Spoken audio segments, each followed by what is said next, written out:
कथा है 16वें शतक की। भारतवर्ष के 12 ज्योतिर्लिंगों में से एक वेरूळ का कृष्णेश्वर किसी समय बड़ा ही वैभवशाली ऐसा यह मंदिर था, परंतु 13वें-14वें शतक में सुल्तानों के आक्रमण से तहस नहस हो गया था।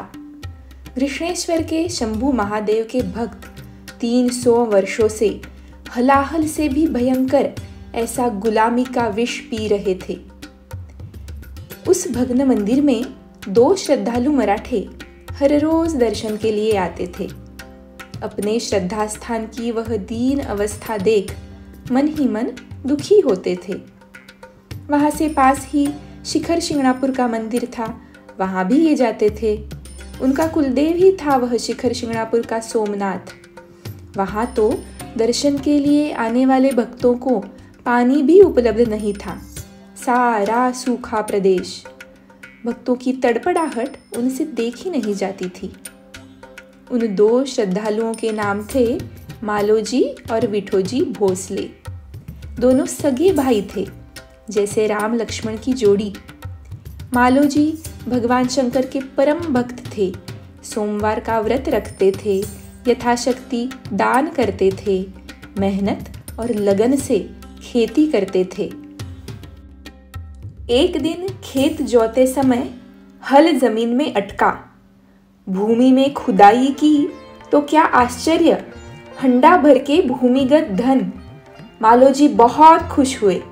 तुरंत उन्होंने ठान लिया, कृष्णेश्वर मंदिर का जीर्णोद्धार करेंगे।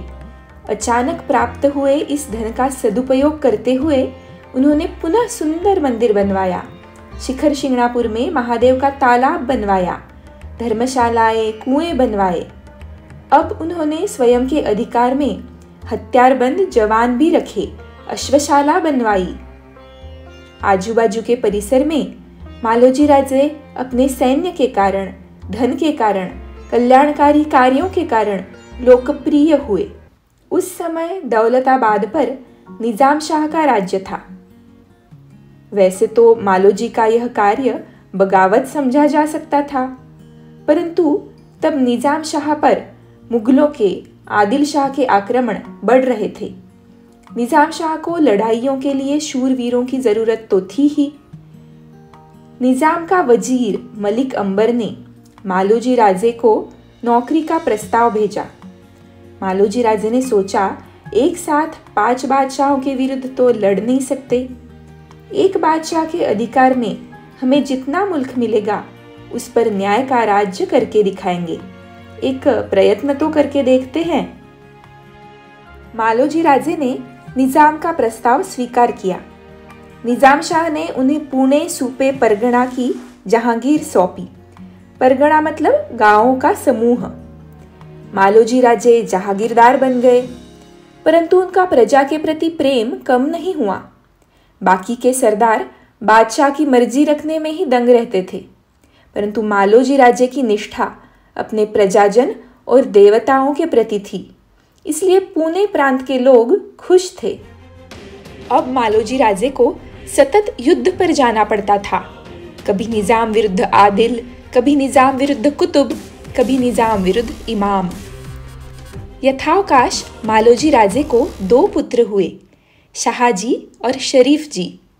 जब शाहजी 5 वर्ष के और शरीफ जी 2 वर्ष के थे, निजाम और आदिल शाह की लड़ाई शुरू थी। सैनिक को अपने जीवन में घर वालों के साथ का आराम का जीना कहाँ नसीब होता है। मालोजी राजे निकले। इंदापुर क्षेत्र पर लड़ाई हुई और मालोजी राजे वहां जो गए, वो वापस आए ही नहीं। कृष्णेश्वर भक्त जहागीरदार मालोजी राजे भोसले इंदापुर के युद्ध में मारे गए। 2 सुल्तानों के बीच के सत्ता के लालच में एक शूरवीर मराठा योद्धा की बलि चढ़ गई। आज भी इंदापुर में मालोजी राजे की शिवाजी महाराज के दादाजी की समाधि है। मालोजी राजे के मृत्यु के पश्चात विठोजी राजे को, मालोजी राजे के भाई को डर था कि निजाम शाह अब जागीर तागीर तो नहीं करेंगे, परंतु निजाम शाह और मलिक अंबर बड़े दूरदर्शी थे। भोसले यह शूरवीरों का खानदान है, विठोजी भी शूर है, आगे जाके शाहजी भी अपना शौर्य दिखाएगा, यह उन्होंने जाना। और शाहजी राजे 5 वर्ष की उम्र में निजाम शाह के जागीरदार बने। सारे कारोबार पर विठोजी राजे ध्यान रखते थे। कालांतर से शाहजी का विवाह संपन्न हुआ। निजाम शाह के प्रसिद्ध सरदार लखुजी जाधव राव, उनकी पुत्री जिजाऊ बड़ी ही सुंदर, संस्कारी, सद्गुणी लड़की थी। शाहजी और जिजाऊ की जोड़ी लक्ष्मी नारायण जैसी शोभा दे रही थी। छोटी थी तब तक जिजाऊ का विश्व सिंदखेड़ राजा नामक गांव में मर्यादित था। विवाह के बाद दौलताबाद आने पर जिजाऊ को सुल्तान शाही के अत्याचार समझने लगे। जिजाऊ अस्वस्थ होने लगी। आखिर क्यों क्यों क्यों हम जैसे शूरवीर मराठा लोग, कोई निजाम के लिए लड़ रहा है, कोई आदिल शाह के लिए तो कोई मुगलों के लिए, स्वयं के भाई बहनों के लिए क्यों नहीं? उनका कोई त्राता नहीं। गरीब किसानों की लूट, गोवंश की कत्ले, स्त्रियों बालिकाओं पर क्रूर अत्याचार, देवताओं के मंदिरों का विनाश, ये सब खुलेआम चलता था। क्या मराठा सरदारों को दिखता नहीं था? परंतु स्वार्थ और लाचारी की पट्टी जो बांध रखी थी आंखों पर, हम सुल्तानों के विरुद्ध जीत ही नहीं सकते, ऐसा इन्फीरियोरिटी कॉम्प्लेक्स, हीन भावना दृढ़ हो गई थी। जिजाऊ के मन में सपने सजने लगे। जाधव और भोसले दोनों ही बड़े शूरवीरों के खानदान हैं। मेरे पिता और पति मिलकर इन जुल्मी सुल्तानों से लड़कर न्याय का राज्य, स्वराज निर्माण करेंगे। जिजाऊ शाहजी राजे को मन की बातें कहती थी। परंतु एक दिन एक दुर्भाग्यपूर्ण घटना ऐसी घटी कि जिजाऊ के मन में जगी यह आशा बुझ गई। हमेशा की तरह निजाम शाह का दरबार भरा था। जाधव, भोसले और अन्य सरदार उपस्थित थे। दरबार बर्खास्त होने पर सभी लोग वापस जाने लगे। अचानक खंडागढ़ नाम के सरदार का हाथी जंगली हो गया, बेकाबू हो गया। चित्कार करते हुए वह इधर उधर दौड़ने लगा। उसके पैरों तले कितने सारे लोग कुचले जा रहे थे। महावत अंकुश से उसे रुकाने का प्रयास कर रहा था, परंतु वह नियंत्रण से बाहर हो गया था। यह देखकर दत्ताजी जाधव, जिजाऊ के भाई, अपने सैनिकों सहित हाथी को मारने निकले। उस बेकाबू हाथी ने अपनी सूंड से दत्ताजी के सैनिकों को उठा के पटका। दत्ताजी क्रोधित होकर हाथी पर वार करने आगे बढ़े। उतने में ही संभाजी भोसले यानी विठोजी राजे भोसले के पुत्र शाहजी के भाई चिल्लाकर बोले, हाथी को मारने की जरूरत नहीं, हाथी को मारने की जरूरत नहीं। परंतु तब तक दत्ताजी ने हाथी की सूंड काट दी थी। अब सब शांत होना चाहिए था, परंतु नहीं हुआ। दत्ताजी ने संभाजी भोसले पर ही हमला कर दिया और अब उन दोनों की तलवारें आपस में ही जूझने लगी।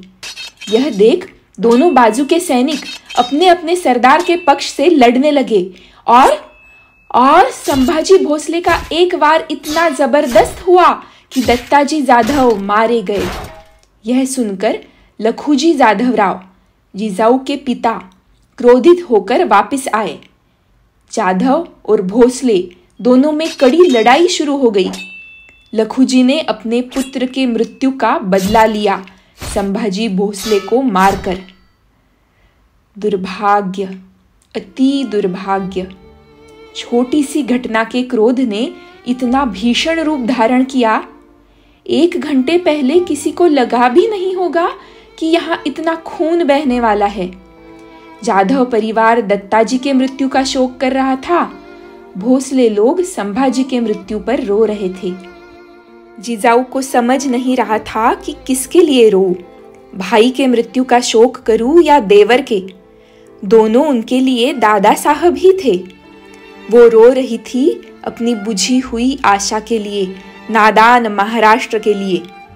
इस घटना के बाद जाधव और भोसले एक साथ आने की कोई उम्मीद ही नहीं थी। लखुजी जाधव राव ने गुस्से में निजाम शाही छोड़ दी और मुगलों की नौकरी स्वीकार की। जिजाऊ के साथ सारी महाराष्ट्र भूमि ही रो रही थी, मानो कह रही थी, मेरे शूर वीरों, आपस में मत लड़ो, परिवारों में क्रोध कलह बढ़ने मत दो, इसकी बहुत बड़ी कीमत चुकानी पड़ती है। यह घटना घटी तब जिजाऊ गर्भवती थी। उनके पुत्र का नाम भी संभाजी ही रखा गया। इसके पश्चात सन 1624 में निजाम शाह पर मुगलों का आक्रमण हुआ। दिल्ली का शहजादा शाहजहान दक्कन काबिज करने आया। निजाम शाह ने आदिल शाह से मदद मांगी, परंतु आदिल शाह मुगलों से जाकर मिले और 80,000 की प्रचंड फौज निजाम शाही को कुचलने एक हुई। उनसे लड़ने के लिए मलिक अंबर ने भी बड़ी फौज खड़ी की। मलिक अंबर मतलब निजाम शाह का वजीर। उस फौज में शाहजी राजे मुख्य सरदारों में से एक थे। अहमदनगर के पास भातवड़ी में यह विख्यात युद्ध हुआ। शाहजी राजे और मराठा फौज थी ही बड़ी शौर्यपूर्ण। उन्होंने क्या खूब पराक्रम किया। रणभूमि में ऐसी अभूतपूर्व वीरता प्रकट की कि 2 सल्तनतों की अत्यंत बड़ी फौज को पीछे हटना पड़ा। निजाम शाह का विजय हुआ। 80,000 से केवल 20,000 फौज लेके लड़के जीत गए। भातवड़ी के लड़ाई में खर्चा बहुत हुआ था। उस मुहिम खर्चे को वसूल करने मराठी मुल्क पर अतिरिक्त कर निर्धारित किया गया। मतलब मुहिम में लड़े भी हम और खर्चे का भुगतान भी हम ही भरे। जिजाऊ साहब सारी परिस्थिति देख रहे थे। मन ही मन सोच रहे थे, हम मराठा वीर अपना शौर्य दिखाने लगे तो 2 सुल्तानों का पराभव कर सकते हैं, एक सल्तनत टिका सकते हैं, तो क्या हम स्वयं बादशाह नहीं बन सकते? यहाँ ऐसी स्थिति है कि हाथी और शेर आपस में लड़ रहे हैं और लोमड़ी राज कर रही है। क्यों न हम मराठा सरदार एक होकर स्वयं का राज्य बनाएं, सत्य का, न्याय का, सदाचार का, धर्म का राज्य, स्वराज्य। मन में ऐसे ही विचार शुरू थे, तब ही जिजाऊ साहब ने शाहजी राजे को खुशखबर सुनाई। जिजाऊ गर्भवती थे। जिजाऊ के मुख पर तेज झलकने लगा। उन्हें नई नई इच्छाएं होने लगी, परंतु बाकी स्त्रियों जैसा उनका मन अलंकार, आभूषण, नौका विहार, मिठाइयाँ, पकवान इनसे नहीं बहलता था। अद्भुत ही इच्छाएं थी उनकी। ऊंचे पहाड़ियों पर किले पर चढ़ना, धनुष बाण, तलवार, भाला ऐसे शस्त्र लेकर युद्ध करना, सोने के सिंहासन पर बैठकर मस्तक पर शुभ्र छत्र धारण कर दान धर्म करना, और सबसे विलक्षण इच्छा थी, उनको बाग पर बैठने की इच्छा होती थी, माँ तुळजा भवानी के जैसे। ऐसे ही कुछ महीने बीत गए और एक भयानक घटना घटी। जिजाऊ साहब के खुशी का डोर टूट गया। जब भातवड़ी के युद्ध में पराभव हुआ, उसके बाद लखुजी जाधवराव को मुगलों को छोड़ के फिर से निजाम शाही में आना पड़ा था। इस कालखंड में मलिक अंबर की भी मृत्यु हो गई थी। निजाम शाही के हमीद खान जैसे कुछ सरदार गुप्तता से कूटनीति कर रहे थे। उन्होंने कानाफुसरी कर बादशाह को लखुजी के विरुद्ध भड़काया। 25 जुलाई 1629 पूर्णिमा थी, परंतु जाधव परिवार के लिए अमावस की काली रात बन गई। दौलताबाद के किले पर निजाम का दरबार भरा था। लखुजी राजे अपने 3 पुत्र अचलोजी, रघोजी और यशवंतराव के साथ बादशाह के दर्शन के लिए गए थे। नम्रतापूर्वक मुजरा कर ही रहे थे, अचानक बादशाह उठकर अंदर चले गए। वहां उपस्थित अन्य सरदारों ने तलवारें उठाई और सर सर सर जाधवों पर वार शुरू किए। जाधवों ने कट्यारी से प्रतिकार किया, परंतु वह असफल रहा। भरे दरबार में 4 जाधवों के टुकड़े टुकड़े हो गए। कुछ सरदारों के द्रोह से लखुजी जाधवराव और उनके 3 पुत्रों का धोखा देकर खून किया गया। बादशाह की ईमानदारी से सेवा करने का यह फल मिला जाधवराव को। वास्तविकतया जाधव खानदान देवगिरी के यादव सम्राट के वंशज, इतने बलशाली खानदानी शूरवीरों का यह दुर्भाग्यपूर्ण अंत। जिजाऊ साहब का पूरा मायका तहस नहस हो गया। इस घटना के पश्चात शाहजी राजे ने क्रोधित होकर निजामशाही छोड़ दी। शाहजी राजे देख रहे थे जिजाऊ का अतोनात शोक और क्रोध। महाराष्ट्र में इनके जैसी हजारों बहनें अपने अपने पिता, भाई, पति के लिए रो रही है। शाहजी राजे ने ठान लिया, अब किसी सुल्तान की नौकरी नहीं करेंगे। पुणे सूबे प्रांत की जहांगीर मालोजी राजे के समय से इनके पास थी ही। तब यह मुल्क आदिल शाह का था। शाहजी राजे ने तुरंत अपने सैनिकों को आदेश देकर यह प्रदेश अपने कब्जे में ले लिया। 300 वर्षों बाद यह प्रदेश स्वतंत्र हुआ। यह असामान्य साहस था। शाहजी राजे ने गर्भवती जिजाऊ साहब की जिम्मेदारी अपने निकटवर्ती और भरोसेमंद कारभारियों पर सौंपी और उन्हें शिवनेरी किले पर सुरक्षित रखा। उधर आदिल शाह को शाहजी राजे के बगावत की खबर समझी। आदिल शाह ने राया राव नामक मराठा सरदार को ही पुणे प्रांत पर आक्रमण करने भेजा। राया राव की प्रचंड फौज ने पुणे जहांगीर का शमशान बना डाला। घर जलने लगे, खून बहने लगा।